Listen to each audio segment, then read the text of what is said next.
ఈ పోషక విలువలు తీసుకుని మనకి బాడీకి అందుతున్నాయి లేదా, ఇవన్నీ ఎంతమంది మనం కరెక్ట్గా మనం చూసుకుంటాం. ఈ చూసుకోకపోవడం వల్ల వచ్చిన అనర్థాలే మనకి జబ్బులు.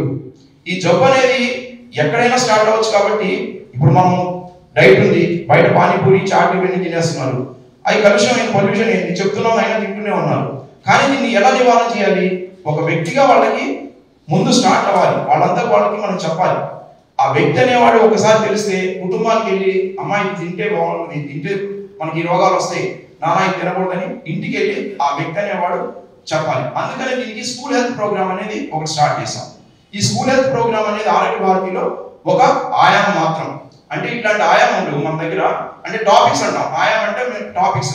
ఆరోగ్య భారతిలో మనకి ఫస్ట్ 8 టాపిక్స్ గా డివైడ్ చేయబడింది. దాంట్లో స్వచ్ఛ జీవన శైలి అంటే హెల్దీ లైఫ్ స్టైల్ అనే ఒక ఆయామం.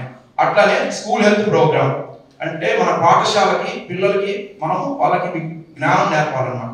ఇది వాళ్ళకి ఎంతవరకు రీచ్ అవుతుందో, స్కూల్ నుంచి ఎందుకు తీసుకున్నాం అంటే school is related to the society, school is related to the family, school is related to the everybody. ఎందుకంటే ఒక వ్యక్తి నిర్మాణం అవ్వాలంటే ఫస్ట్ పాఠశాలే ముఖ్యం. అందుకని అక్కడ నుంచి తర్వాత గృహ వైద్యం, అట్లానే మహిళ, దాంతోపాటు మెడికల్ స్టూడెంట్స్ ఇంటరాక్షన్, యోగా, పర్యావరణం, మళ్ళీ తర్వాత మెడిసినల్ ప్లాంట్స్, ఇలా మనకి ఒక ఆరోగ్య మిత్ర, ఇలా 8 ఆయామ్స్ గా ఫస్ట్ డివైడ్ చేయబడింది. తర్వాత నెక్స్ట్ ఆయామ్స్ కొన్ని సబ్ డివిజన్ అయ్యాయి అనుకోండి.